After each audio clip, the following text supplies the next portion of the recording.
Let's go into the match preview. Tottenham against Burnley.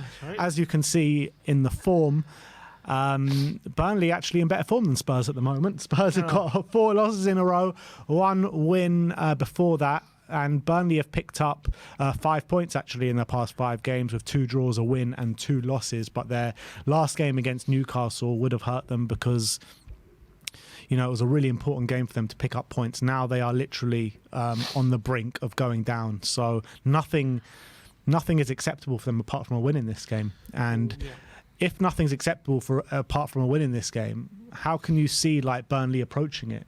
Yeah, it's obviously the current state of play is they're 5 points behind Forest with 2 games to go. So any loss or draw essentially here will relegate them.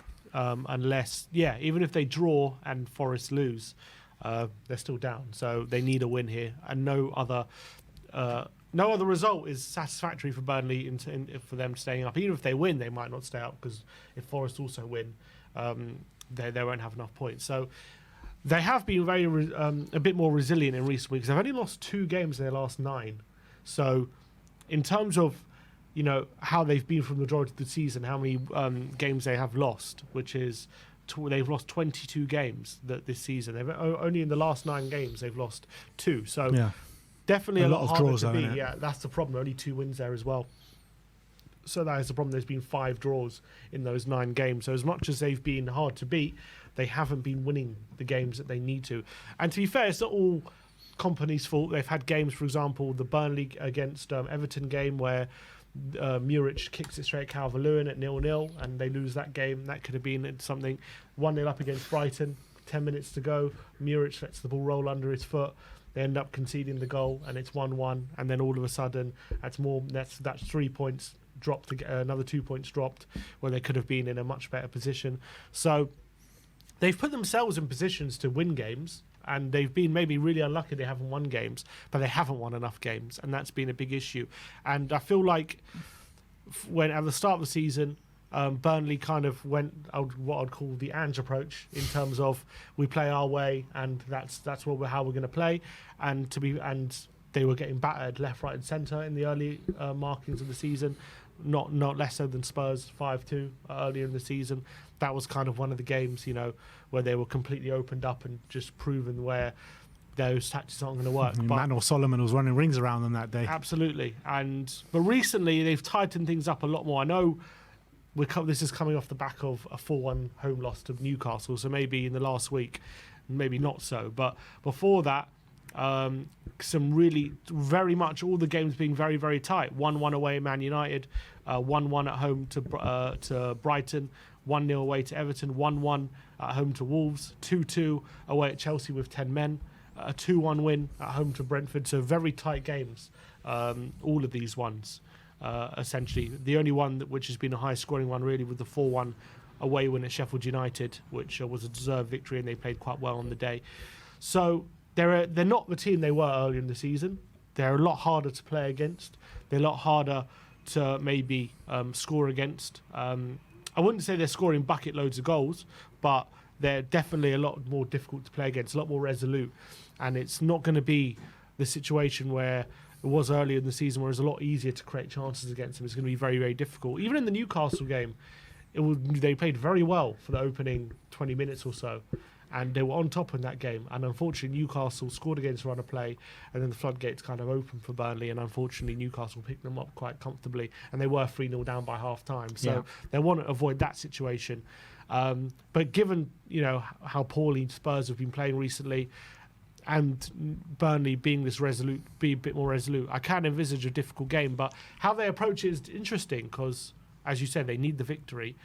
So are they going to be brave and just, you know, go for it from minute 1 and try and get that victory? Or are they going to kind of hang in there and maybe go for it last 10 minutes when, you know, if they can keep it within a goal, try and keep it in 1-1 or 0-0 and then go for it last 10 minutes to see if they can just snatch that winner? Well, the way I think they're going to go for it is probably maybe not hang on in there, but be a bit more reserved, because I think there has been a bit of a blueprint of how to beat Spurs. Even the teams that usually dominate possession are using this way, sitting back a little bit and trying to hit Spurs on the break, trying to hit Spurs with that ball over the top. And like you say, they got fast players in Fofana, they've got fast players in Foster that can really get in behind Van de Ven and Coutinho Romero. And I think those are the avenues where they're going to find success against Spurs. And I think Company will know that. And in such a big game for them, I think that's the way they're going to approach this game. And I think that'll be the smartest move in terms of the way they approach it.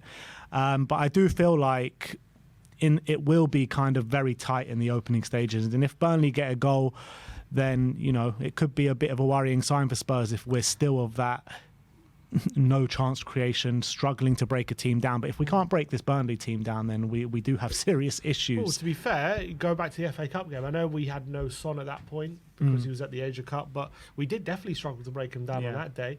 We had a few openings through Brennan Johnson, I remember, but other than that, like a few openings in the first half, and then they were quite comfortable against us. Yeah. So, before Porro just took a wonder goal, didn't it? Yeah, before Porro levered one in from 25 yards. Yeah. But I know it's going to be a different Tottenham side now, maybe to then, because I think we had a lot of injuries. We didn't have maybe the players available in that game potentially. Well, in that game, we had Davis and Emerson at centre back, Udogie and Porro on the flanks, Skip and Bentancur in the middle, Kulu, Lo Celso, Johnson and Richarlison. So it's not like it's the weakest team apart from the centre backs. But no Maddison, no Son. But that team should still be, you know, breaking down that Burnley team and probably winning quite convincingly. Yeah, and we didn't. So maybe, you know, Burnley would look at that game. And also, if you remember, they had that chance right at the end where they could have equalised from a corner. So maybe Burnley would be taking kind of heart from that game, thinking if we can have the same kind of performance and not concede a wonder goal,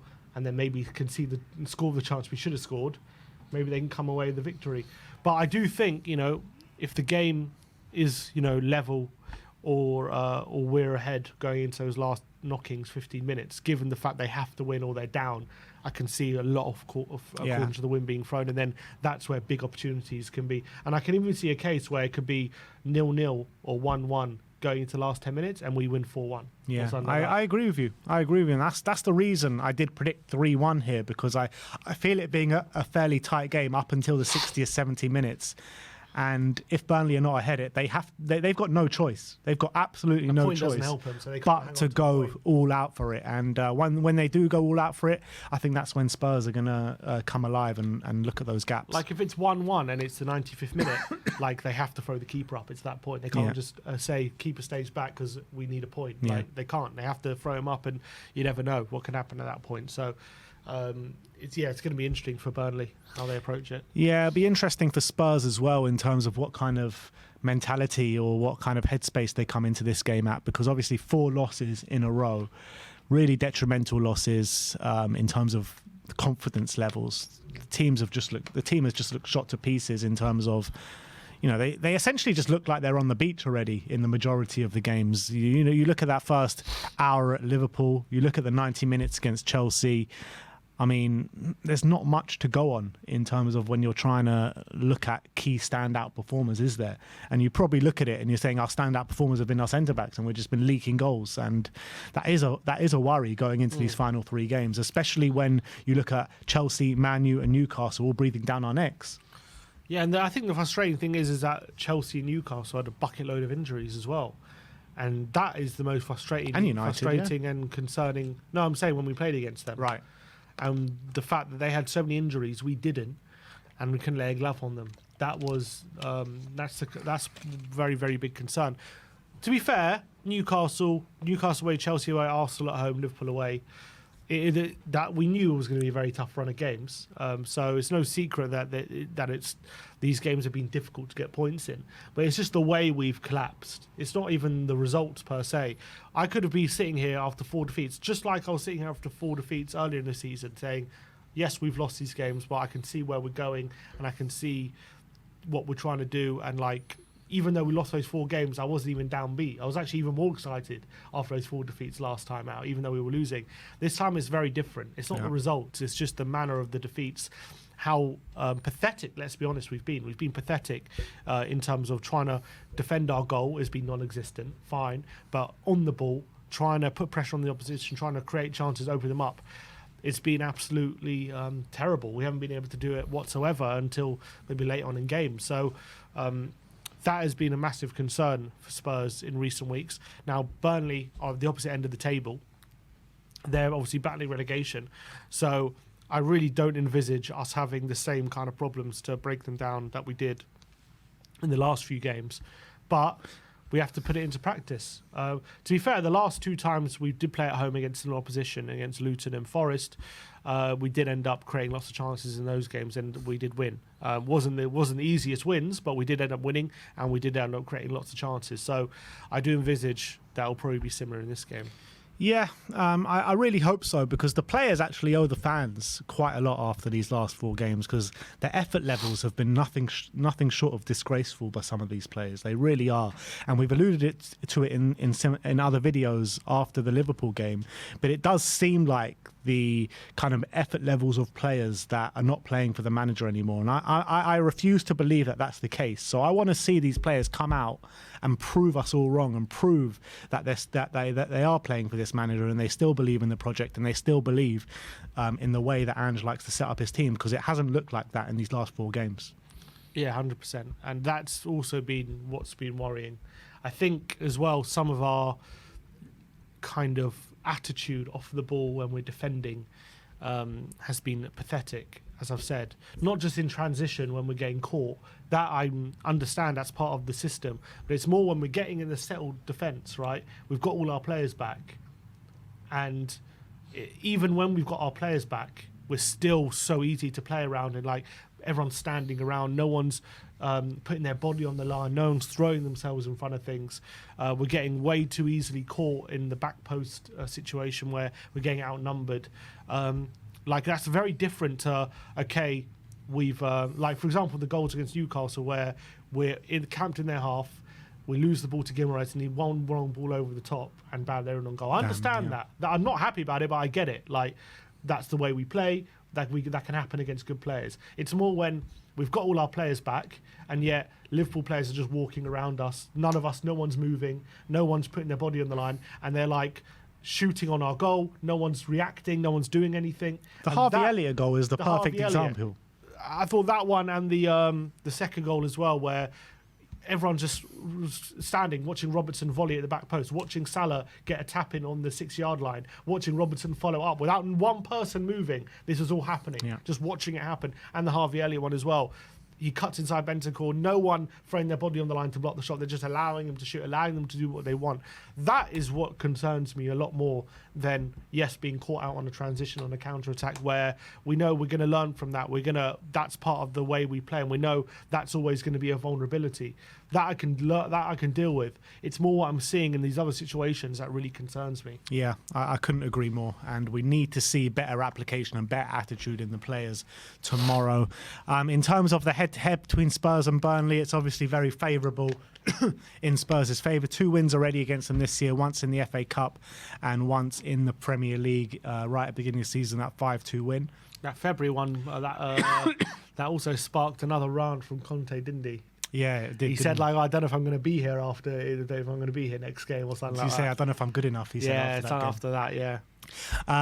We've also had some notable moments against Burnley in the past. Son's Puskas goal. What year was that? Was that 19? 2019. Yeah. I've got a quiz question for you. Go on. When's the last time Burnley have beaten us in Tottenham? At Spurs? Yeah. The last time we lost at home to Burnley. Let me rack my... Does anyone know in the chat? Let us know if you know. It might not be. No, it's not the Premier League. It might not be. It's not the Premier League. I can't remember any time in the Premier League that we've lost at home to them. 1972. Oh my God! How did you guess that? That's unbelievable. 1972 is the last time that we lost to Burnley at home. Come on! That is unbelievable. It's actually 1973. Oh, it was 1973. No. 3-2. No. A year out, but it's still impressive. It's still impressive. And in that year, Burnley actually finished 6th in the top division. Spurs finished 11th. I'll give you one that you'll probably get then. When's the last time that we conceded at home to Burnley? The last time we conceded at home to Burnley? What, in League or Cup? Yeah, in the league. In the league, not just League or Cup. Yeah. Well, the last time we did concede was in the league. Well, was it at Wembley? Chris Wood, Yeah. 1-1. Yeah, it was Chris Wood in the 92nd 90, minute. I remember that game, right beginning of the season, yeah. Yeah, and the game before then, we conceded as well, 2-1. Dele Alli, Danny Rose, and Ashley Barnes scored and put Burnley 1-0 up in the 20th minute. So, I mean, we've never lost to Burnley at home in the Premier League era. Let's not start here and start now.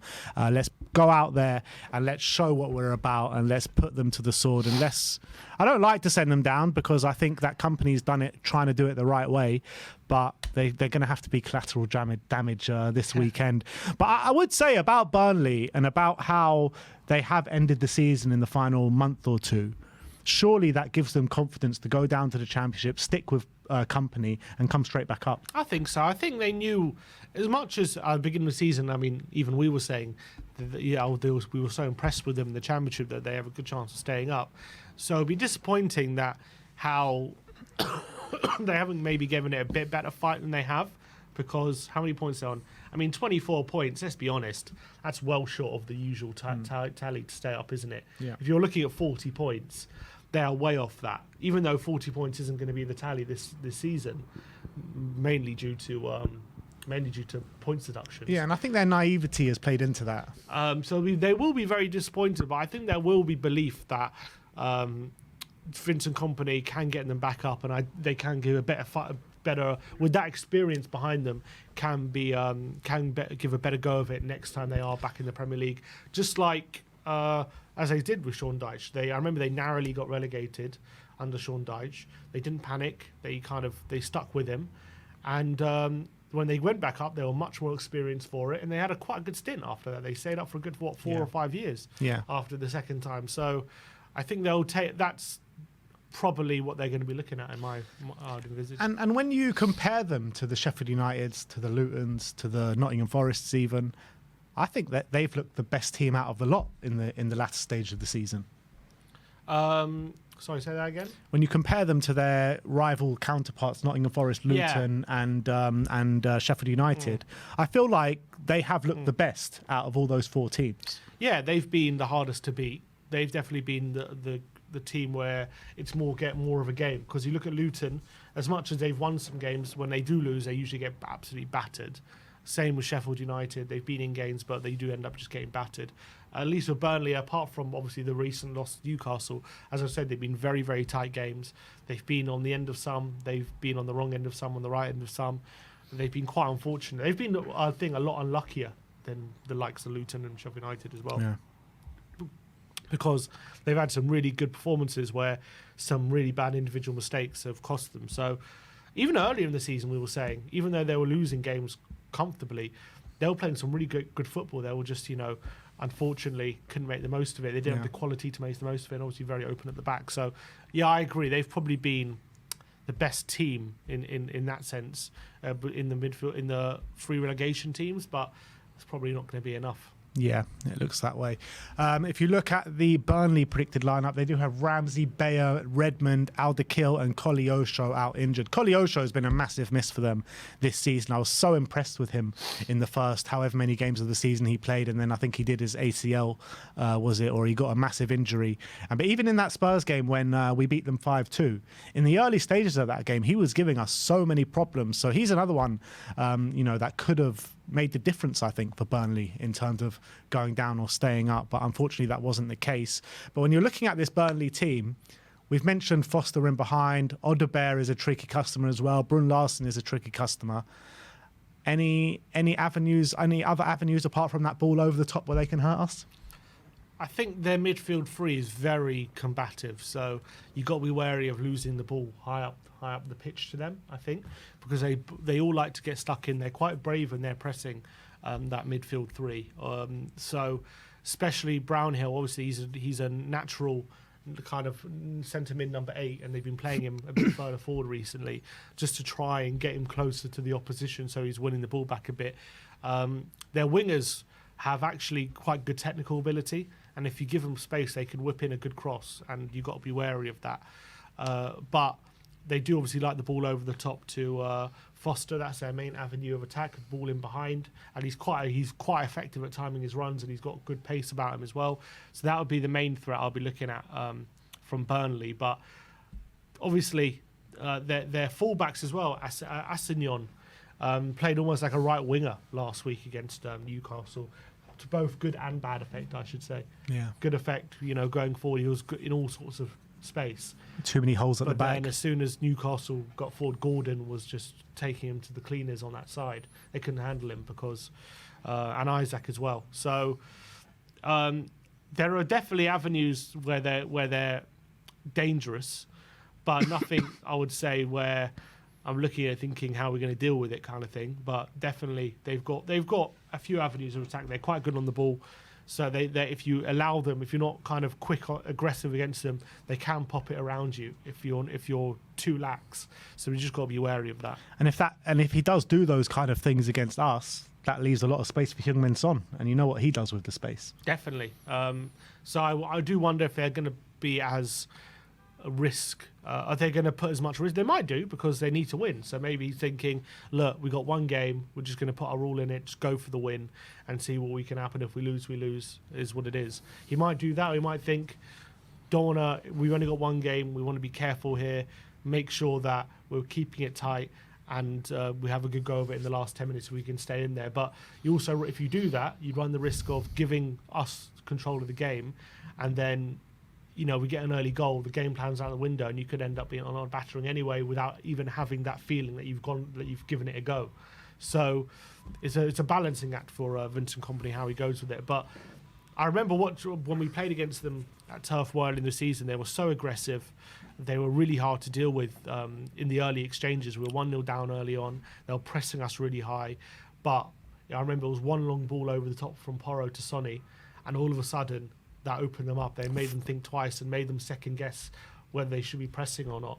And that really played into our hands. So it's going to be interesting how it works for Burnley. Yeah, I just really hope that we can go out there and get the opening goal. I mean, I don't know if I can handle another against a lower team. Sheffield United, what happened? We had to score 2 goals in stoppage time. Luton came here and we had to have another late show and score late on to beat them. I would just like us to have like a convincing performance, score early, put the game to bed early, and we can, and maybe, I say a party atmosphere. It's not really party atmosphere because of the way we've been the last 5 games, but just go and have a convincing performance and put a few goals away and put on a show for the fans. Regardless of what the fans are feeling, and especially about the whole Arsenal situation or whatever. Obviously, Son after the game against Liverpool said, this squad wants Champions League and we're going to fight till the end for Champions League. Now, if we do win, we'll go 4 points behind with Villa playing Liverpool on Sunday. Do you think the players, if we do win this, will still believe that there's a chance we can 100%. We can get there? 100%. And that's what worries me a little bit. That's what worries me, because if we do win... kill that belief. Stamp it out whenever you see it. That's what worries me massively, because if we win today and Liverpool lose, if we win this weekend, Liverpool win this weekend, then there is a chance that it can happen, because Villa look a bit shot to pieces at the moment, going out with them. They do, yeah. They went out with a whimper in the Conference League to Olympiacos in a game that they should never have lost. And if they lose this weekend, belief might be waning in that Villa team. They might have already thought, oh, top 4's done the way Spurs are playing. I feel like they think the season's over already, this Villa team. I feel like a draw might be enough for them this weekend. Could be. I think it could be, but I think Liverpool are going to win. Yeah, if they draw, that means on the final, unless we beat City, that means a draw on the final day will be enough for them. But if they lose, a draw might not be enough for them on the final day. I just feel like if we win and Aston Villa lose this weekend, there's going to be a new sense of belief in this team. And they are going to go out in that Man City game and give it their absolute all. And I fear that we might get something out of them. I just fear it. Knowing Man City as well. Yeah. How it is. But do you reckon, let's say, okay, what's called Arsenal do win against Man United, which they will, which they most probably will, and we do beat Burnley and Villa win, and Villa then, win. Sorry, Villa Liverpool. lose. And then let's say on what is it, Tuesday, or Thursday? Tuesday. Let's say we beat Man City on Tuesday. Oh. What do you think the atmosphere will be like at the final whistle? Because technically, if that happens, we would go 1 point behind Villa with going into that last game. Now, as much as the fans say we don't care about top four and we just want to stop Arsenal winning the league, what will the atmosphere be like after that game? Yeah, it's going to be a difficult one. I still think. Do you not think fans would be celebrating that victory? Yeah, fans will be celebrating. Stadium, I think anyway. fans will be celebrating that victory. There will be a section of the fan base that won't celebrate it, but I think in the moment people will just be caring about Tottenham, and then when you get home and the dust settles, you'll be like, why the fuck did we do that? Yeah. That's what I think it will be like. True. It's like, oh my God, what have we just done? Yeah. We've done this, but at what cost? Because you look at it, when Arsenal won the league at White Hart Lane, we came back from 2-0 down. We got that draw in the last minute, and the Spurs fans were celebrating like we'd won the league. I was there. To be fair, I didn't know that they had won the league. Yeah. Because I remember, and this is just me personally, but I remember when I was watching Newcastle play Chelsea before, and this was before smartphones, right? So I didn't know the end result. When I left the house, I was watching on TV. When I left the house, Chelsea were 1-0 up. So I thought they probably won. So I didn't realise that what happened, and then obviously if Arsenal got the draw. So I was thinking, oh, it's a good point for us to stay up, and like, oh, we stopped them winning. Like, I was happy, and then I didn't realise till after the game what happened. So Yeah. I did, yeah. Now that was my experience. Yeah, I mean, I was probably around the same because I remember just dancing around the place when Spurs drew 2-2 with that last-minute penalty from Robbie Is Keane. it possible for Arsenal to win the league on Tuesday? Is it possible? If Arsenal win and Man City lose, is that happen? If this weekend, do Arsenal win the league if City lose to us? So right now they're a point above City. So let's say if they go into it, yeah. Yeah. So if City lose against if Fulham, we beat, forget City losing against Fulham. If it goes into Tuesday with 1 point being the gap. No, they can't. Oh, So no, they it would can't. be if they. So lose they need to Fulham, drop this weekend. They need to If drop they points. draw to Fulham and Arsenal win, They need to drop points this weekend, and they need us to beat Man City, and then they can win the league at White Hart Lane. God, that would be even more torturous. If Man City don't beat Fulham this weekend, and then Arsenal could actually win the league with us getting Man City 100% winning this weekend. You I can't think about it any other way. Jesus. But can we get top four and not beat Man City? Can we? Yeah, can we beat? No, we can't. Not possible. If we draw against Man, Yeah, we can. If we draw, we can draw, but that's still City dropping points. can Man U just do us a favour this weekend? Because we're 7 points behind. Yeah. If we drop points, if we lose, if Man City beat us, that's it. Top four's Can done. all could this get a draw. all this can be eliminated if Man U just turn up for one Man game. U can just shithouse a draw somehow, then it's all and Man City win. It's different. You know what's going to happen is Man U will shithouse a draw, and then I know Man City are playing first, but Man City will drop points. You know what will happen? We'll get a draw on Tuesday. It'll be like, doesn't help us for top four, and it stopped. Also, that'll be the most Spursy thing ever. It doesn't help us for top four yet. Would still cost Man City the league. Yeah. Have you heard about these? This I've seen a few articles about it that Aston Villa and Chelsea might be penalised by UEFA not being allowed into Europe. Man City and Chelsea. Chelsea and Villa. Why? Because of their finances. Similar reason why Juventus were banned from Europe. No, I haven't seen that report. Who reported that? There's been a few different reports from a few different publications. I think one of them was in the Times or You're something. saying we can still get top four. No, but apparently it won't come into force this next season. It's the season after. I see. Which is interesting because UEFA have much stricter rules in the Premier League in terms of finances. It's weird. Villa might not be in Europe the follow season after. Yeah, I know. So how can they enforce that when they might not be in Europe? Yeah. Weird. Bring forward the ban. Exactly. Come on. There's a chance. Come on. Look at Villa's finances. Yeah, but look, that is all we got for you today. I'm going 3-1 to Spurs. Sim's going 2-1 to Spurs. Me and Sim will be in the stadium getting all the footage for you guys. Amir and Marlon in the studio doing the watch along tomorrow. So yeah, what's your prediction for Spurs Player of the Year before we? Who's going to get Player of the Year? Probably Sonny, won't it? Yeah, it'll probably be Son. I'm seeing a lot of Cuti Romero's on social media. Yeah, Romero. He deserves a shout as well. But in terms of who can I see winning because it's a poll, right, between the members. So who can I envisage winning the poll? I think they're probably going to give it to Son. Yeah, probably.